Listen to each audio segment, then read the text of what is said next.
अब धराशायी होगा चीन। नहीं चलेगी ड्रैगन की कोई चाल। ड्रैगन को घेरने की पूरी तैयारी। ऑस्ट्रेलिया जापान ने तैयार किया चक्रव्यूह। चक्रव्यूह निर्माण में भारत क्यों नहीं रहा साथ? ऐसे कैसे होगी चालबाज चीन की किलेबंदी? कहीं भारत से तो नहीं हो गई चूक?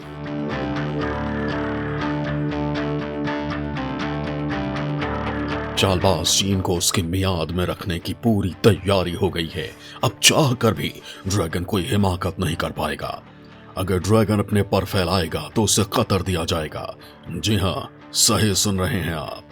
धोखेबाज चीन को सबक सिखाने और उसकी हेकड़ी कम करने के लिए जापान और ऑस्ट्रेलिया ने एक बड़े रक्षा सौदे पर हस्ताक्षर किया है। आखिर क्या है ये रक्षा सौदा और इससे कैसे चीन पर लगेगा लगाम? और भारत इस बड़ी डील में शामिल क्यों नहीं हो पाया, ये सब बताएंगे आपको। लेकिन इसके लिए जरूरी है आप वीडियो को पूरा और अंत तक देखें, जिससे आपको चीन की चालबाजी पर नकेल कसने वाले चक्रव्यूह की पूरी जानकारी हो पाए। जैसा कि हम और आप जानते हैं कि चीन एक धोखेबाज और चालबाज देश है। भारत को उसने किस प्रकार से धोखा दिया है ये भी किसी से छिपा नहीं है। पूरा विश्व ड्रैगन की चाल को समझता है, लिहाजा उसे रोकने की कवायद शुरू कर दी गई है। और ये कवायद शुरू की गई है ऑस्ट्रेलिया और जापान ने। दरअसल चीन की बढ़ती सैन्य ताकत से निपटने के लिए ऑस्ट्रेलिया और जापान ने एक बड़ी रक्षा डील की है। इस डील के तहत दोनों देशों की सेनाएं एक दूसरे के एयरबेस तक आसानी से आ सकती हैं। यही नहीं, एयरबेस के अलावा रसद और बुनियादी सुविधाओं तक भी दोनों देश एक दूसरे को गहरी पहुंच की इजाजत देते हैं।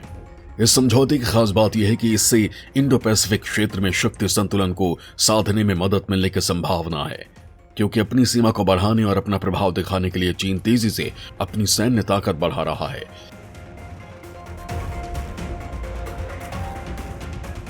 जैसा कि हमने वीडियो की शुरुआत में आपको बताया कि इस चक्रव्यूह को रचने में द्रोणाचार्य की भूमिका में भारत का नहीं होना एक बड़ा सवाल खड़ा करता है, क्योंकि चीन से सबसे ज्यादा खतरा किसी को है तो वो भारत है। और अपनी ताकत को मजबूत करने के लिए भारत को इस रणनीति का हिस्सा होना चाहिए था। जैसा कि हम और आप जानते हैं कि लद्दाख में भारत और चीन के बीच 18 महीने से ज्यादा समय से तनाव बना है। यही नहीं, चालबाज चीन ने अरुणाचल की सीमा पर गांव बसाकर एक बार फिर अपनी नीयत दिखा दी है कि वो सुधरने वाला नहीं है। उसकी कथनी और करनी में फर्क है। दरअसल अरुणाचल की सीमा पर गांव बसाने के पीछे चीन का मकसद सिक्किम सीमा पर घुसपैठ करना है।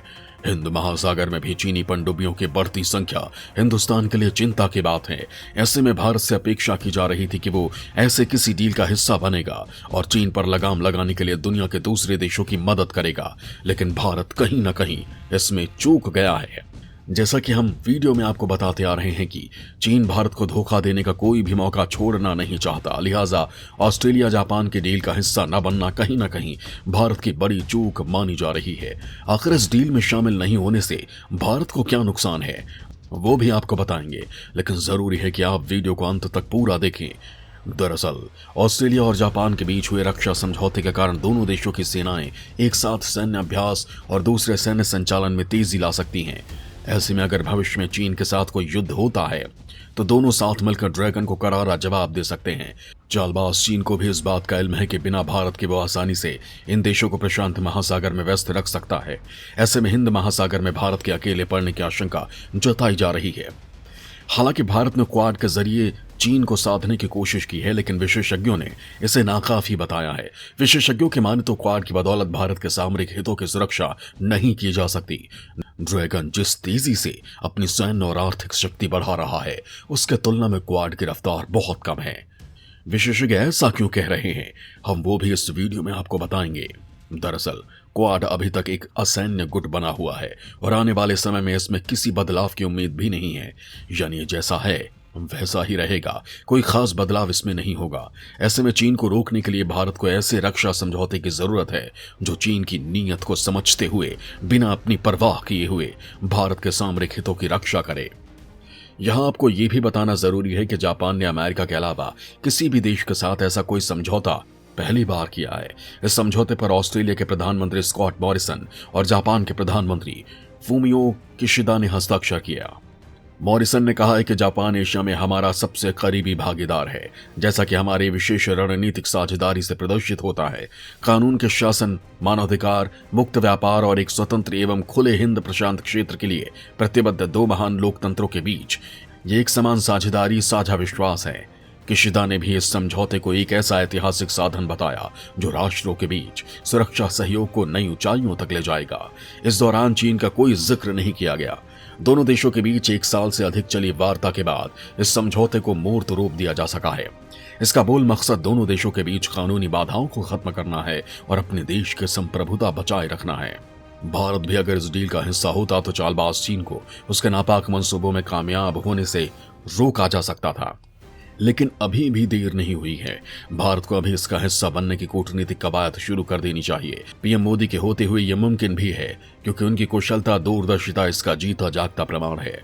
उन्होंने ऐसे कई काम किए हैं जो उनकी कूटनीतिक दूरदर्शिता को दर्शाता है। लिहाजा भारत को चाहिए कि अब बिना देर किए चीन के खिलाफ किलेबंदी करने में जुट जाए और एक मजबूत संगठन तैयार करे, जिससे टकराने से पहले सोचकर ही चीन की रूह कांप जाए। हम आगे भी ऐसे बहुत सारे वीडियो लेकर आते रहेंगे, लिहाजा आप हमारे चैनल को सब्सक्राइब करना और इसे शेयर करना ना भूलें, क्योंकि हमारे साथ जुड़कर ही आप खबरों को लेकर अपडेट रह सकते हैं।